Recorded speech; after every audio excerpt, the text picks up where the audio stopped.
Welcome once again, my friends, and thank you for stopping by to listen to an old storyteller. Today we have a European tale, and the title of this story is Stone Soup. Once upon a time, there was a small village which was inhabited by poor people. They didn't like sharing their things with others, as they had very little. They would lock their doors and windows tight and keep the little provisions they had for themselves. One day, a visitor passed through the village. He was very hungry and exhausted from his long journey. He stopped at the first house he could see and knocked on the door, hoping to get some food. The woman inside cracked open the door a little and said, "Who are you?" "I am a traveler, and I was passing through your village. I am tired and hungry. Can I please have something to eat?" "Go away. We hardly have any food here," replied the woman. "I doubt you'll find anyone here who has food to spare. We are all poor," said the woman. After she said this, the woman closed the door in the traveler's face. The traveler was not ready to give up and picked up a large stone from the ground and knocked again on the woman's door. The lady came to the door again and opened it only halfway. "What do you want now?" asked the woman. "Since you are poor like me, maybe you'd like to have some of my stone soup. It is delicious and fulfilling." "Stone soup, you say?" laughed the woman as she saw the stone in the traveler's hand. "You can't make soup from a stone." To that the traveler replied, "Yes, you can. I've done it before."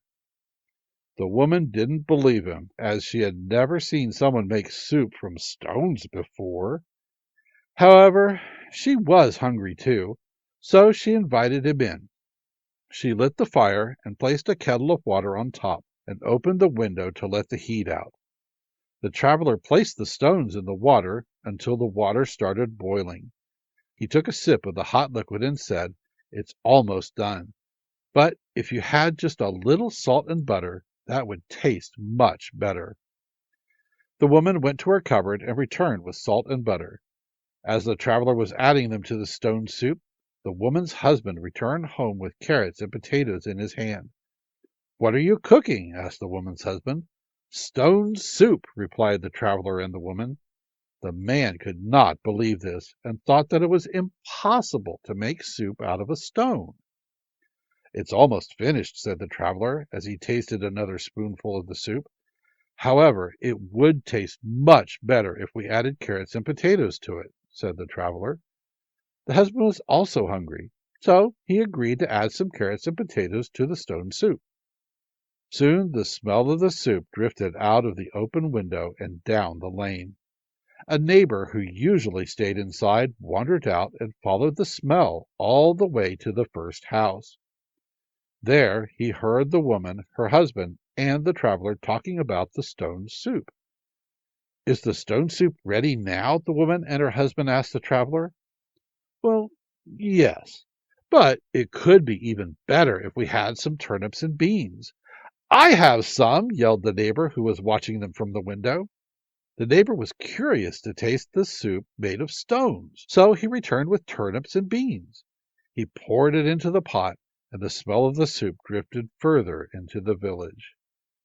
Word of a traveler making soup out of a stone drew the villagers out of their houses and towards the woman's house.